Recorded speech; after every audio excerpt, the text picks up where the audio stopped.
Bismillahirrahmanirrahim. Alhamdulillahi rabbil alamin. Wabihi nasta'inu ala umuri dunya waddin. Wassalatu wassalamu ala rasulina Muhammadin wa ala alihi wa sahbihi ajmain. Ikhwani fillah izzakumullah. Berkorban. Berkorban adalah di antara bukti cinta. Kita saat ini mengaku cinta kepada Allah, cinta Rasulullah, bahkan cinta kita pada sesama. Tetapi ternyata kalimat cinta itu tidak akan ada artinya tanpa dibuktikan. Dan di antara bukti cinta itu adalah pengorbanan. Bukti cinta kita kepada Allah. Bukti cinta kita kepada Allah ketika kita at-ta'ah, mentaati Allah. Ketika kita kagum terhadap semua nikmat yang Allah berikan kepada kita. Dan ketika kita rela berkorban dengan semua tuntutan-tuntutan yang Allah minta kepada kita. Akhi fillah izzakumullah. Lihatlah sejarah korban. Tidak sekedar Ibrahim yang berkorban. Tidak sekedar Ismail yang berkorban. Tetapi keluarga ini adalah keluarga yang siap berkorban. Dimulai dari pengorbanan Hajar. Ketika ia menderita dalam kondisi hamil. Hijrah ke Mekah. Ditempatkan di tempat yang tidak ada kehidupan. Ini mula pengorbanan. Mula bukti cinta. Kemudian setelah ia mampu hidup survive di hadapan Baitullah, di lingkungan Baitullah, kemudian ia kembali melaksanakan tugas-tugasnya dengan luar biasa. Ia single factor, ia single parent ketika ditinggal oleh Ibrahim melaksanakan tugas-tugas dakwahnya. Inni dzahibun ila rabbi. Tatkala Hajar berangkat, kemudian dikejar oleh tatkala Ibrahim berangkat, kemudian Ibrahim dikejar oleh Hajar. Maka Hajar bertanya kepada Ibrahim, "Ya Ibrahim, sudahkah engkau meninggalkan kami di tempat yang seperti ini? Tidak ada kehidupan." Tetapi kemudian Ibrahim menjawab dengan jawaban yang membuat Hajar itu diam serbu bahasa.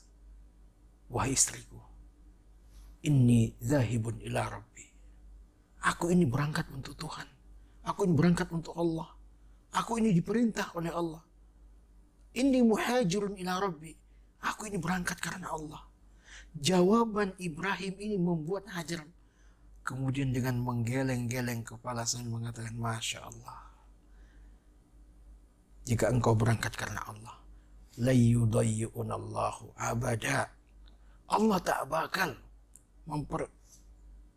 membiarkan kami hidup di sini. Pasti Allah akan mengurus kami, menjamin kami. Keyakinan kuat Hajar ini luar biasa. Ia kemudian membesarkan Ismail. Dan setelah tumbuh dewasa, di saat sang ibu merindukan sosok sang anak yang ia dambakan menjadi anak yang saleh, kemudian akan mengganti sang ayah. Tapi ketika sang ayah datang dari tugas-tugas dakwahnya, beberapa hari saja ia merasakan nikmat bersama Hajar bersama anaknya Ismail. Kemudian ia mengutarakan satu mimpi yang merupakan perintah kepadanya. Kemudian ia menyatakan itu kepada Ismail anaknya. "Wahai Ananda, inni ara fil manami anni azbahu." Wahai Ananda, aku cinta padamu, aku sayang padamu. Belasan tahun aku tunggu dirimu untuk menjadi penggantiku. Tetapi semalam aku mendapatkan perintah. Inni ara fil manami anni azbahuk fanzur madza tara. Aku bermimpi Allah memerintahkan kepadaku untuk menyembelihmu. Wahai Ananda, bagaimana pendapatmu? Masya Allah. Dengan sumringah Ismail kemudian menjawab apa yang ditanyakan oleh ayahnya yang tercinta. Ia katakan, "Wahai ayahanda, if'al ma tu'mar, satajiduni insyaallahu minas sabirin." Luar biasa. Jawaban yang Masya Allah. Wahai ayahanda, lakukan, laksanakan. Laksanakan semua apa yang Allah perintahkan kepadamu. Satajiduni insyaallahu minas sabirin. Insyaallah engkau dapati aku menjadi orang yang sabar. Meskipun aku harus mati tapi aku rela demi ketaatanku kepada Allah. Masya Allah. Generasi yang siap menyambut semua perintah Allah dengan quick respon seperti ini. Luar biasa. Kemudian Ibrahim pun melaksanakan hajatnya. Ternyata Allah telah menuntaskan ujiannya kepada Ibrahim. Dari semua ujian-ujian yang diberikan oleh Allah kepadanya, ia sempurnakan dengan perintah berkorban ini.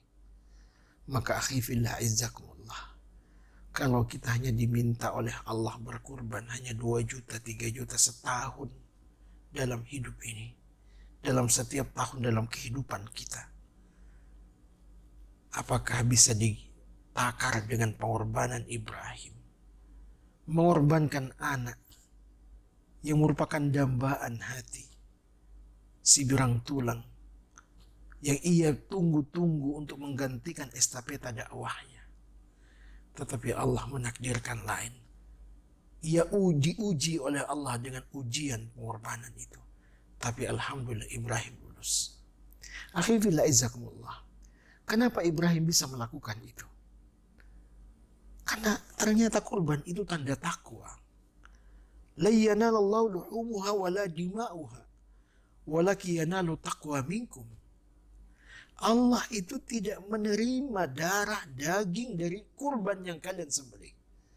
Tetapi itu hanya tanda imanmu, tanda takwamu kepada Allah Subhanahu wa ta'ala.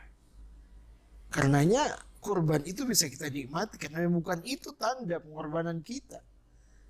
Tanda pengorbanan kita adalah ketika kita bisa menyembelih jiwa-jiwa kebinatangan di dalam diri kita.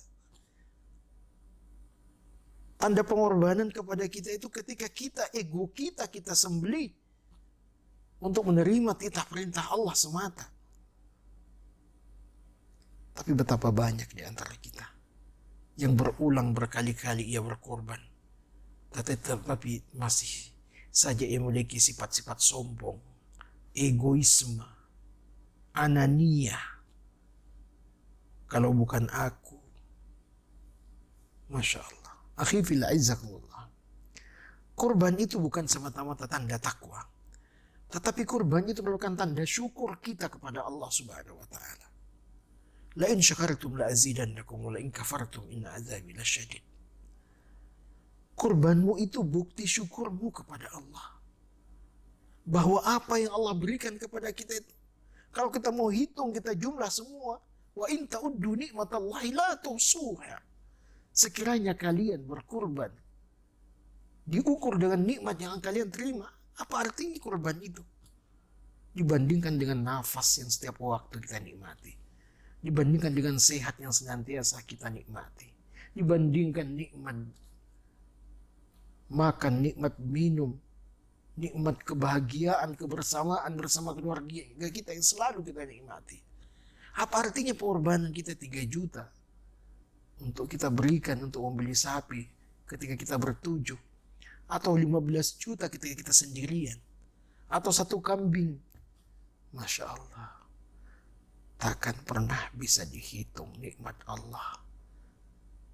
Sebagaimana pula kalau kita mau jujur, tak bisa kita hitung pula dosa-dosa kita kepada Allah. Akhi fillah izzakumullah. Kurban itu bukan semata-mata tanda syukurmu, ya. Tetapi kurban itu bukti kepedulian kita kepada sesama. La yuhibbu ahadukum hatta yuhibba li akhihi kama yuhibbu li nafsihi. Tak sempurna iman kalian sebelum kalian mencintai diri kalian, mencintai orang lain sebagaimana kalian mencintai diri kalian. Jadi kurban itu merupakan bukti kepedulian kita, empati kita kepada mereka yang membutuhkan. Bahwa selama ini kita bisa menikmati kapan saja yang namanya daging sapi, daging kambing. Tapi mereka, bisa saja mereka hanya menikmati sekali dalam setahun. Kita kapan saja bisa. Bukti empati kita kepada Allah inilah yang menjadi semangat motivasi kita untuk berkurban. Dan akhi fillah izzakumullah, mari kita dengan mengambil hikmah kurban ini, melihat sosok keluarga panutan kita, yaitu Ibrahim. Karenanya mari kita Ibrahimkan diri kita. Kita hajarkan pasangan kita. Dan kita Ismailkan buah hati kita. Semoga pengorbanan kita akan senantiasa diterima di sisi Allah. Moga-moga kita pula semangat untuk berkorban di tahun ini. Ingat sabda Rasulullah bahwa kita nanti ketika berangkat ke lapangan, bahwa di dalam hadis itu disebutkan oleh Rasulullah, perintah untuk berkorban itu man kana lahu sa'atun walam yudhi fala yaqrabanna musallana. Barang siapa yang punya kelapangan, mereka punya uang untuk berkorban, tapi mereka tidak berkorban, maka jangan sekali-kali mendekat ke tempat musalla kami. Akhi fillah izakumullah, jika Anda mau berangkat ke lapangan untuk sholat Idul Adha, pastikan juga kita berkorban. Jangan sampai kita saat ini banyak di antara kita yang mampu tapi kita tidak mau. Padahal kalau mau diukur-ukur dengan keinginan bapak-bapak, misalkan mau poligami, banyak yang mau padahal tidak mampu. Tapi kurban ini banyak yang tidak mau padahal mampu. Nauzubillah. Hadanallahu wa iyyakum ajmain. Aku qouli hadza astaghfirullah li wa lakum. Assalamualaikum warahmatullahi wabarakatuh.